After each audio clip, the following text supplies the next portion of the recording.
Hi friend, ನಾನು Veda. Welcome to Vedavathi log. ಈ ದಿನ ಕಂಚಿಕಾಯಿ ಉಪ್ಪಿನಕಾಯಿ ಮಾಡೋದು ಹೇಗೆ ಬನ್ನಿ ನೋಡೋಣ. ಕಂಚಿಕಾಯಿ ಅಂತಾರೆ, ಹೇಳೆಕಾಯಿ ಅಂತಾರೆ. ಹಾಗೆಯೇ ಇದು ಒಂದು 8 ಕಂಚಿಕಾಯಿ ತಂದಿದ್ವಿ. ತುಂಬ ಚೆನ್ನಾಗಿ ಫ್ರೆಶ್ಶಾಗಿ ಸಿಕ್ಕಿತ್ತು. ನಮ್ಮ ಮಗ ತಂದು ಕೊಟ್ಟಿದ್ರು. ತುಂಬ ಚೆನ್ನಾಗಿದೆ ನೋಡಿ, ಫ್ರೆಶ್ ಆಗಿದೆ. ನಾವು ಇದು ಕಿತ್ಲೆ ಹಣ್ಣೇನೋ ಅನ್ನಂಗೆ ಅಷ್ಟು ಪಳಪಳ ಅಂತ ಇತ್ತು. ತುಂಬ ಟೇಸ್ಟಾಗಿತ್ತು. ರಸನೂ ತುಂಬ ಚೆನ್ನಾಗಿತ್ತು. ಅದನ್ನು ನಾವು ಕ್ಲೀನಾಗಿ ತೊಳ್ಕೊಂಡು 8 ಏಲಕ್ಕಾಯಿನ ನೀರಲ್ಲಿ ಚೆನ್ನಾಗಿ ತೊಳ್ಕೊಂಡು ಅದನ್ನು ನೀರಿನ ಅಂಶ ಹೋಗೋವರೆಗೂ ಚೆನ್ನಾಗಿ ಒರೆಸ್ಕೊಂಡು ಚಿಕ್ಕದಾಗಿ ಕಟ್ ಮಾಡ್ಕೊಳ್ಳೋಣ. ಚಿಕ್ಕದಾಗಿ ಕಟ್ ಮಾಡ್ಕೊಂಡ್ರೆ ಅದು ನಮಗೆ ಎಷ್ಟು ಸೈಜ್ ಬೇಕೋ ಅಷ್ಟು ಚಿಕ್ಕದಾಗಿ ಕಟ್ ಮಾಡ್ಕೊಂಡ್ರೆ ಬೀಜನೂ ಹೊರಗೆ ಬರುತ್ತೆ. ಆ ಬೀಜ ತಗೊಂಬಿಡೋಣ. ಬೀಜ ತಕ್ಕೊಂಡು ನೋಡಿ ಈ ಥರ ಚಿಕ್ಕದಕ್ಕೆ ಕಟ್ ಮಾಡ್ಕೊಂಡು ಒಂದು ಉಪ್ಪಿನಕಾಯಿ ಜಾಡಿ ಇರುತ್ತಲ್ಲ ಅದರಲ್ಲಾರ ಹಾಕೋಬೋದು, ಇಲ್ಲ ನಾವು ಪ್ಲಾಸ್ಟಿಕ್ ಡಬ್ಬ ಇರುತ್ತಲ್ಲ ಅದರಲ್ಲಾರ ಹಾಕೋಬೋದು, ಗಾಜಿ ಶೀಶದಲ್ಲಾರ ಹಾಕೋಬೋದು. ಇದನ್ನು ನಾವು 8 ದಿನ ಕಳಿಯಕ್ಕೆ ಬಿಡಬೇಕು. ಉಪ್ಪು ಹಾಕಿ ಕಳಿಯಕ್ಕೆ ಬಿಡಬೇಕು. ಉಪ್ಪು ಸಕ್ಕರೆ ಬೆಲ್ಲ ಹಾಕ್ತಾರೆ, ಬೇಗ ಕಳಿಯಲ್ಲ ಅಂಥೇಳಿ ನಾನು ಬರೀ ಉಪ್ಪು ಅಷ್ಟೇ ಹಾಕಿ ಕಳಿಯಕ್ಕೆ ಬಿಟ್ಟಿದ್ದೆ. 8 ದಿನ ಬಿಟ್ಟಿದ್ದೆ ನಾನು. ಈ ಚಿಕ್ಕದಾಗಿ ಕಟ್ ಮಾಡೋದ್ರಿಂದ ಬೀಜನೂ ಹೊರಗೆ ಬರುತ್ತೆ, ರಸನೂ ಚೆನ್ನಾಗಿ ಬರುತ್ತೆ. ಆಮೇಲೆ ಸೈಜು ನಮಗೆ ಎಷ್ಟು ಬೇಕೋ ಅಷ್ಟು ಮಾಡ್ಕೋಬೋದಲ್ವಾ. ಹಾಗೆಯೇ ನಾನು ಇದ್ರ ಜೊತೆಗೆ ಸಾಸಿವೆ ಮೆಂತ್ಯ ತಗೊಂಡಿದ್ದೀನಿ. ಸಾಸಿವೆ ಒಂದು ದೊಡ್ಡ ಸ್ಪೂನ್ ತಗೊಂಡಿದ್ದೀನಿ. ಅದನ್ನು ಹಂಚಿಟ್ಟು ಹುರ್ಕೋತಾ ಇದ್ದೀನಿ. ಹುರ್ಕೊಂಡು ಅದನ್ನು ಗೊತ್ತಾಗುತ್ತೆ ನಿಮಗೆ, ಚಟಪಟ ಅನಿಸುತ್ತೆ. ಆವಾಗ ನೀವು ತೆಕ್ಕೊಂಬಿಡ್ಬೋದು. ಇದರಲ್ಲಿ ಶಾವಿಗೆ ಬಿದ್ದಿದೆ, ಅಂಗಡಿ ಬರುವಾಗಲೇ ಶಾವಿಗೆ ಬಿದ್ದಿತ್ತು. ಕಡ್ಡಿ ಎಲ್ಲ ಅದು ತಕ್ಕೊತೀನಿ, ಹುರಿದಾದ್ಮೇಲೆ ತಕ್ಕೊಂಬಿಡ್ತೀನಿ. ನೋಡಿ, ಅದು ಕಲರು ಚೇಂಜ್ ಆಗುತ್ತೆ, ಬೆಳ್ಳಗಾಗ್ಬಿಡುತ್ತೆ ಹುರಿದ ತಕ್ಷಣ. ಇದು ಕಬ್ಬಿಣದ ಹಂಚಿನಾಗಾದ ಹುರ್ಕೊಂಡ್ರೆ ಚೆನ್ನಾಗಿ ಉರಿಯುತ್ತೆ, ಅಂದರೆ ಕಾವು ಚೆನ್ನಾಗಿ ಹತ್ತುತ್ತೆ. ಇದ್ರ ಜೊತೆಗೆ ನಾನು ಒಂದು ಚಿಕ್ಕ ಸ್ಪೂನಷ್ಟು ಮೆಂತ್ಯ ತಗೊಂಡಿದ್ದೀನಿ. ಮೆಂತ್ಯ ಜಾಸ್ತಿ ಬೇಡ, ಯಾಕಂದರೆ ಒಗುರು ಅನಿಸುತ್ತೆ. ಇದು ಕಂಚಿಕಾಯಿನೂ ಒಗುರಿರುತ್ತೆ, ಮೆಂತ್ಯನೂ ಕಹಿ ಇರುತ್ತೆ ಅಲ್ವಾ. ಹಾಗಾಗಿ ಸ್ವಲ್ಪ ಹಾಕೋಣ. ಉಪ್ಪಿನಕಾಯಿ ಅಂದರೆ ಯಾರಿಗಿಷ್ಟ ಇಲ್ಲ ಹೇಳ್ರಿ, ಎಲ್ಲರಿಗೂ ಇಷ್ಟ ಅಲ್ವಾ. ಮೊಸರು ಅನ್ನಕ್ಕೆ ಆಗಲಿ, ಚಪಾತಿಗಾಗಲಿ, ರೊಟ್ಟಿಗಾಗಲಿ, ಮುದ್ದೆಗಾಗಲಿ ಎಲ್ಲದಕ್ಕೂ ಸೂಟ್ ಆಗುತ್ತೆ ಇದು. ಹಾಗೆಯೇ ನಾನು ಅದೆರಡು ಚೆನ್ನಾಗಿ ಹುರ್ಕೊಂಡು ನಾನು ಮಿಕ್ಸಿ ಮಾಡ್ಕೊತಾ ಇದ್ದೀನಿ ನೋಡಿ. ಮಿಕ್ಸಿ ಮಾಡ್ಕೊಂಡು ಅದಕ್ಕೆ ಈ ಥರ ಪೌಡ್ರಾಗಲಿ, ಸ್ವಲ್ಪ ತರಿಯಾಗಿರಲಿ, ಚೆನ್ನಾಗಾಗುತ್ತೆ. ಹಾಗೆಯೇ ನಾನು ಒಂದು 2 ಸಾರಿನ ಸೌಟು ಇರುತ್ತಲ್ಲ ಆ ಸ್ಪೂನಲ್ಲಿ ಎಣ್ಣೆ ತಗೊಂಡು ಸಾಸಿವೆ ಜೀರಿಗೆ ಹಾಕ್ಕೊಂಡಿದ್ದೀನಿ ಅಷ್ಟೇ, ಬೇರೆ ಏನು ಹಾಕ್ಕೊಂಡಿಲ್ಲ. ಸಾಸಿವೆ ಜೀರಿಗೆ ಸ್ವಲ್ಪ ಹಾಕ್ಕೊಳ್ಳಿ. ಸಾಸಿವೆ ಜಾಸ್ತಿ ಹಾಕ್ಕೊಂಡು ಮೆಂತ್ಯ ಸ್ವಲ್ಪ ಜೀರಿಗೆ ಸ್ವಲ್ಪ ಹಾಕ್ಕೊಳ್ಳಿ.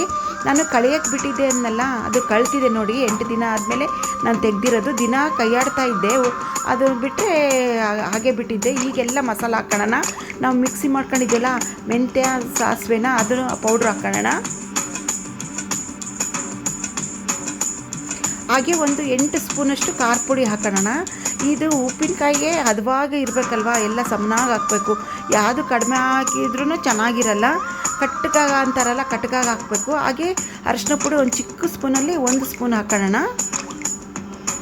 ಹಾಗೆ 1 ಬೌಲಷ್ಟು ಬೆಲ್ಲ ತಗೊಂಡಿದ್ದೀನಿ ನಾನು. ಬೆಲ್ಲ ತಗೊಂಡು ಹಾಗೆ 1 ಬೌಲಲ್ಲಿ ಬೆಳ್ಳುಳ್ಳಿ ತಗೊಂಡಿದ್ದೀನಿ. ಇದು ಜವಾರಿ ಬೆಳ್ಳುಳ್ಳಿ.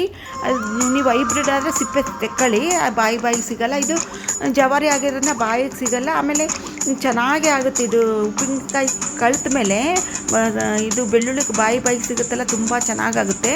ಇದನ್ನೆಲ್ಲ ಚೆನ್ನಾಗಿ ಮಿಕ್ಸ್ ಮಾಡ್ಕೊಂಬಿಡೋಣ. ಇದು ಚೆನ್ನಾಗಿ ಮಿಕ್ಸ್ ಮಾಡ್ಕೊಂಡು ನಾವು ಒಗ್ಗರಣೆ ಸಾಸಿವೆ ಜೀರಿಗೆ ಹಾಕ್ಕೊಂಡು ಎಣ್ಣೆ ಒಗ್ಗರಣೆ ಮಾಡ್ಕೊಂಡಿದ್ವಲ್ಲ ಅದನ್ನು ಹಾಕ್ಕೊಂಬಿಡೋಣಂತೆ.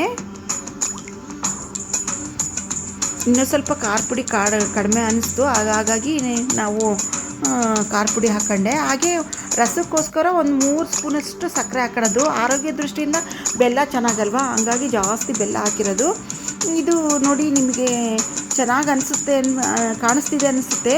ಹಾಗೆ ರಸನೂ ಚೆನ್ನಾಗಿ ಬರುತ್ತೆ. ಸ್ವಲ್ಪ ಸಕ್ಕರೆ ಜಾಸ್ತಿ, ಸ್ವಲ್ಪ ಒಂದು 3 ಸ್ಪೂನಷ್ಟು ಹಾಕಿದರೆ ರಸ ಚೆನ್ನಾಗಿ ಬರುತ್ತೆ. ಬೆಳ್ಳಗೆ ಕಾಣುತ್ತಲ್ಲ, ಅದು ಬೆಳ್ಳುಳ್ಳಿ ನೋಡಿ, ಬೀಜ ಅಲ್ಲ ಬೆಳ್ಳುಳ್ಳಿ, ಅದು ಕಾಣಿಸ್ತಿದೆ ಅಲ್ವಾ. ಒಂಚೂರು ಇನ್ನೂ ಸ್ವಲ್ಪ ಉಪ್ಪು ಕಡಿಮೆ ಅನ್ನಿಸ್ತು, ಹಾಗಾಗಿ ಸ್ವಲ್ಪ ಉಪ್ಪು ಹಾಕ್ಕೊಂಡ್ವಿ. ಇದು ಚೆನ್ನಾಗಿ ಕೈ ಆಡ್ಕೋಬೇಕು. ಬಾಣಲಿ ಕೂಡ ಒಣಗಿರಬೇಕು, ಸ್ಪೂನು ಕೂಡ ಒಣಗಿರಬೇಕು, ಸ್ವಲ್ಪ ನೀರಿನ ಅಂಶ ಇರಬಾರ್ದು. ಇದು ಒಗ್ಗರಣೆ ಈಗ ತಣ್ಣಗಾಗಿದೆ, ಅದನ್ನು ಎಣ್ಣೆ ಎಲ್ಲ ಬಗ್ಗಿಸ್ಕೊಂಬಿಡೋಣ. ಈ ಮಿಕ್ಸಿಂಗ್ ಬೌಲ್ ಇರುತ್ತಲ್ಲ ಉಪ್ಪಿನಕಾಯಿದು, ಅದಕ್ಕೆ ಹಾಕ್ಕೊಂಬಿಡೋಣ. ಸ್ವಲ್ಪ ಎಣ್ಣೆ ಜಾಸ್ತಿ ಹಾಕಿ, ಯಾಕೆಂದರೆ ಉಪ್ಪಿನಕಾಯಿ ಕೆಡಬಾರ್ದು ಅಂಥೇಳಿ. ಹಾಗೆಯೇ ಮತ್ತು ಬಿಸಿ ಅನ್ನ ಅದೆಲ್ಲ ತಿನ್ನುವಾಗ ಸ್ವಲ್ಪ ರಸ ಇದ್ದರೆ ಎಣ್ಣೆ ಜೊತೆಗೆ ಚೆನ್ನಾಗಿನಿಸುತ್ತಲ್ವ, ರುಚಿ ಅನಿಸುತ್ತೆ.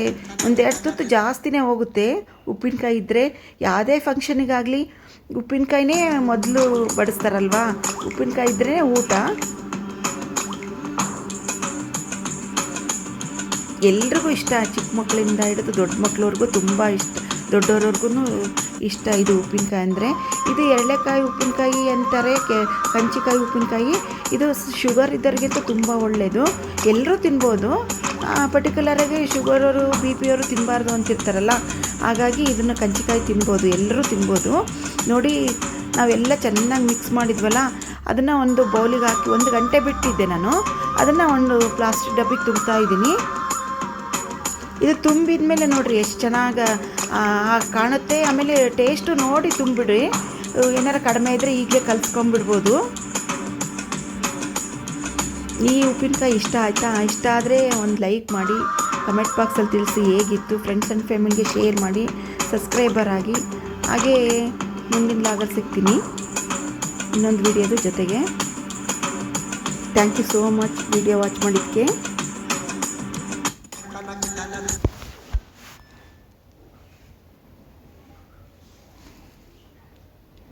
ಕಮೆಂಟ್ ಬಾಕ್ಸಲ್ಲಿ ತಿಳಿಸಿ ಉಪ್ಪಿನಕಾಯಿ ಹೇಗಿತ್ತು. ನೀವು ಒಮ್ಮೆ ಮಾಡ್ಕೊಂಡು ನೋಡಿ, ನಿಮಗೆ ಗೊತ್ತಾಗುತ್ತೆ ಉಪ್ಪಿನಕಾಯಿ ಎಷ್ಟು ಚೆನ್ನಾಗಿರುತ್ತೆ ಅಂತೇಳಿ.